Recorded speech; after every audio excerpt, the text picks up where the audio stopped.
4 years ago, Nathan believed his life had finally changed. After years of struggling financially, he received the kind of opportunity most people dream about: better salary, better position, a future that finally looked promising. At first, everything felt exciting. He moved into a modern apartment downtown, started buying nicer clothes, leased a luxury car. Even the way people treated him started changing. Friends respected him more. Family spoke to him differently. For the first time in years, Nathan felt like he was becoming someone important. But privately, something strange started happening. The more successful his life looked on the outside, the more pressure he felt internally. Every month became heavier. Every expense became permanent. Every decision felt dangerous. And despite earning more money than ever before, he quietly became terrified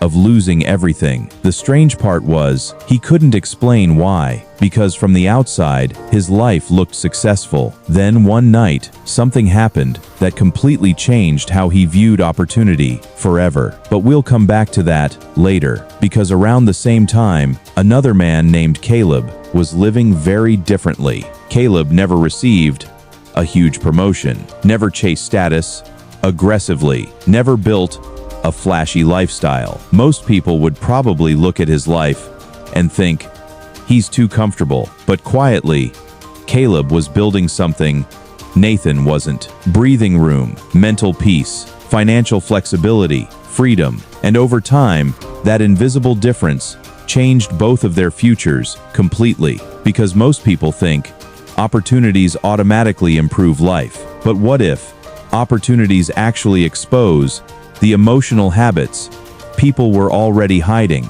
And once you see the hidden pattern behind this, you start noticing why so many people receive opportunities yet still end up financially stressed, emotionally exhausted, and trapped inside lives they secretly no longer enjoy.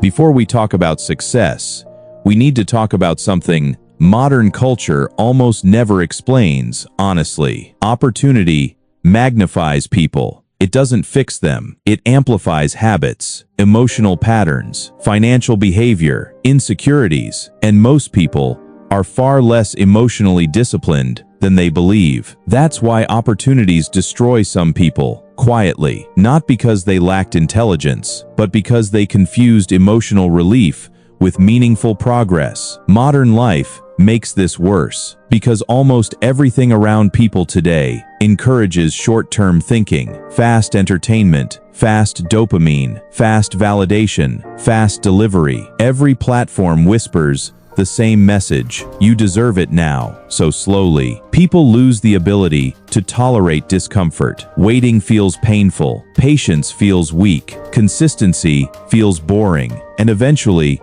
they start chasing emotional stimulation instead of long-term freedom. But the most dangerous part of modern opportunity isn't obvious, and most people never recognize it until their lives already feel heavy. Because opportunities rarely ruin people instantly. They ruin people gradually. One emotional purchase at a time. One impulsive upgrade at a time. One unnecessary obligation at a time. Until eventually, their future becomes dependent on first.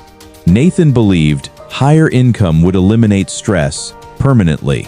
Instead, it upgraded his pressure. Bigger apartment, luxury gym membership, expensive dinners, car payments, subscriptions, weekend spending, and slowly, his lifestyle expanded faster than his emotional maturity. That's the part nobody warns people about. More money doesn't automatically create freedom. Sometimes, it simply creates larger mistakes. And what Nathan realized next had almost nothing to do with money. It had everything to do with identity. Because once people publicly upgrade their lifestyle, they feel psychological pressure to maintain it, even when it's quietly destroying them privately. So they keep spending, keep performing, keep pretending, and eventually, their lives become financially dependent on external validation. That's why so many high-income people secretly feel trapped, because their income increased, but their emotional patterns stayed the same, and opportunity simply magnified them. One evening after work, Nathan walked into a luxury store just to browse. He wasn't planning to buy anything, but after a stressful week, he felt emotionally exhausted. 30 minutes later, he walked out carrying expensive sneakers he didn't need. And strangely, for a few moments, he felt better, more confident, more successful, more important. But 3 days later, the feeling disappeared completely. So he repeated the cycle again. At first, he thought he had a spending problem, but later, he realized the real problem was much deeper. He wasn't buying products, he was buying temporary emotional relief. And this is where millions of people quietly fail, because emotional spending rarely feels emotional in the moment. It feels rational, rewarding yourself, improving your lifestyle, treating yourself. But underneath, many purchases are simply attempts to escape discomfort, temporarily. Stress, comparison, loneliness, exhaustion, insecurity. And companies understand this perfectly. That's why advertisements rarely sell products anymore. Most people only calculate visible costs. Almost nobody calculates invisible ones. A luxury car isn't just a monthly payment. It's insurance, maintenance, fuel, parking, stress, dependency, and most importantly, lost flexibility. Nathan learned this slowly. At first, his car felt like proof of success, but eventually, it became pressure. He couldn't leave his stressful job anymore, couldn't reduce work hours, couldn't take risks, because now his lifestyle demanded constant income. And this is where most people unknowingly sabotage their future, while believing they're improving their lives, because every unnecessary financial obligation quietly reduces freedom. And humans are terrible at emotionally feeling future consequences. We only feel present pleasure, requiring the least resistance. If spending is frictionless, people spend. If saving is automatic, people save. Meanwhile, Nathan lived inside an environment designed to manufacture dissatisfaction. Luxury influencers, comparison culture, endless upgrades. Every scroll whispered, "You're behind. You need more. You're still not enough." And eventually, that psychological pressure becomes exhausting. What looked like success online was quietly becoming emotional exhaustion offline, because comparison never ends. There will always be someone richer, someone younger, someone more attractive, someone more successful. This is one of modern life's biggest psychological traps. People glorify excitement while underestimating stability completely. Fast success feels exciting. Luxury feels exciting. Risk feels exciting. But stability often looks boring, and social media train people to confuse boring with failure. Caleb's life looked unimpressive online. Same routines, same apartment, simple habits. But privately, his life felt calm. And calmness is incredibly valuable, because chaos destroys clarity. Financial stress drains intelligence. Emotional exhaustion weakens decision-making. That's why wealthy people often protect boring systems aggressively.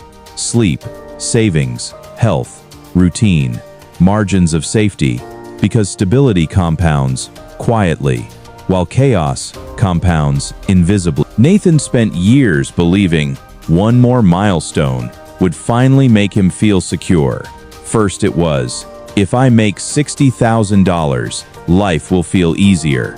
Then, if I hit 6 figures, everything changes. But strangely, nothing changed emotionally, because every income increase created new expectations, new comparisons, new pressure. That's when Nathan realized something terrifying. He wasn't chasing freedom anymore. He was chasing validation, and validation has no finish line. That's why some people earning millions still feel emotionally poor, because psychologically, they are trapped inside endless comparison loops. Caleb escaped this differently. He defined enough early. Enough comfort, enough freedom, enough savings, enough peace. And ironically, once he stopped trying to impress people, his financial life accelerated because clarity simplifies decisions, and emotionally confused people make expensive choices constantly. Most life-changing opportunities look unimpressive in the beginning. Investing consistently, learning skills slowly, improving health gradually, building discipline quietly. None of these create instant excitement. That's why people ignore them.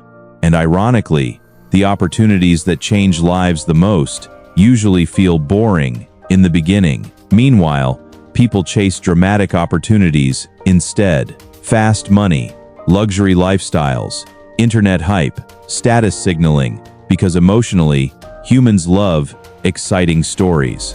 But real success often comes from boring consistency, repeated for years. While others constantly restarted their lives, chasing excitement, Caleb quietly compounded small advantages, and over time, this may be the deepest reason of all. Many people are terrified of feeling average, so they overspend to appear successful, overwork to appear important, overconsume to appear valuable, because modern society rewards visible performance, not inner peace. And eventually, people stop building lives they actually enjoy.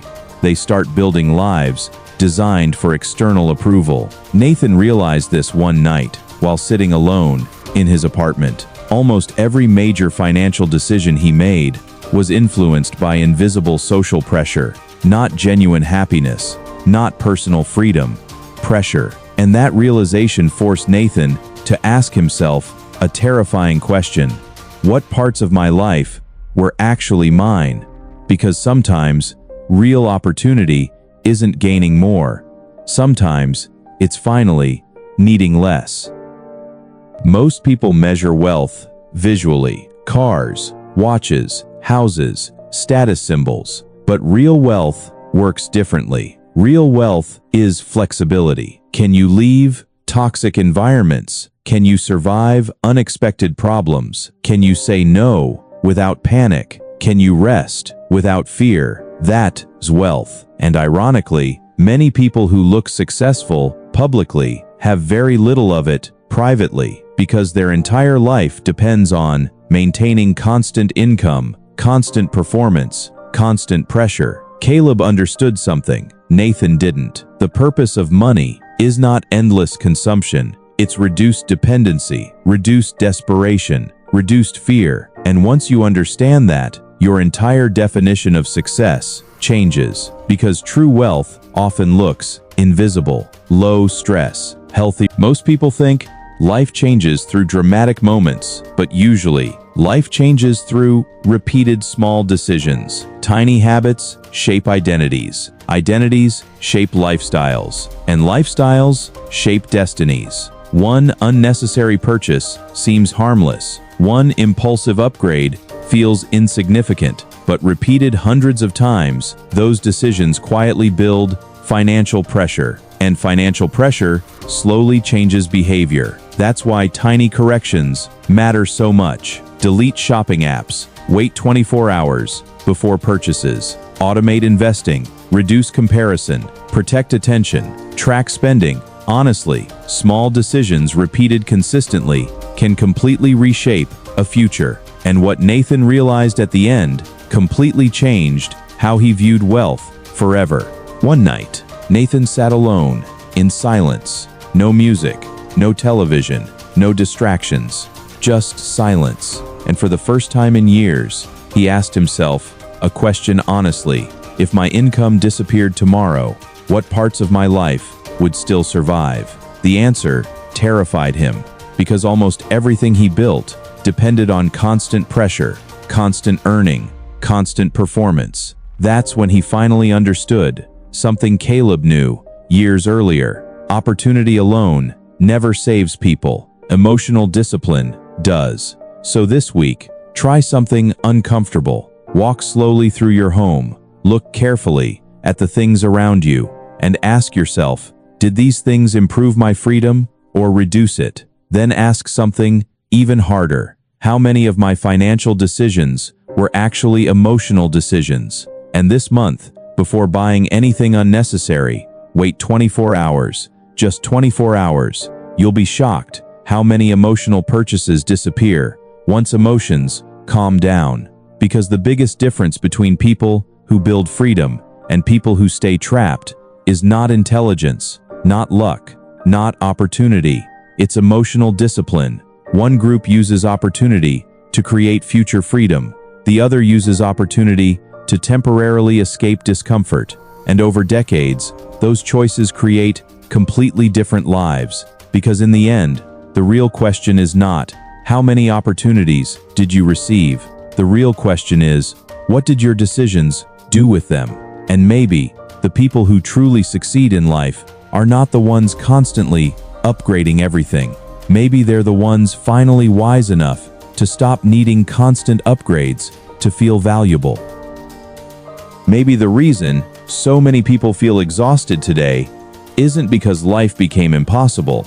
Maybe it's because modern life trained people to confuse consumption with progress. And the longer people chase emotional relief through money, the harder it becomes to recognize what real freedom actually looks like. So tonight, before you sleep, look around your room carefully, not with judgment, just honesty. How many things around you were purchased to improve your life? And how many were purchased to improve how you felt temporarily? Because that difference quietly shapes entire futures. And maybe success was never supposed to feel like constant pressure. Maybe real success feels lighter, calmer, more peaceful, more free. If this video stayed in your mind longer than expected, that probably means a part of you already knew this. Subscribe if you want more stories about financial psychology, modern pressure, invisible habits, and the emotional patterns quietly shaping people's lives. And if you want to continue this journey, watch the next video, The Silent Habit That Controls Your Life. Because sometimes the most dangerous financial traps are the ones society taught people to admire.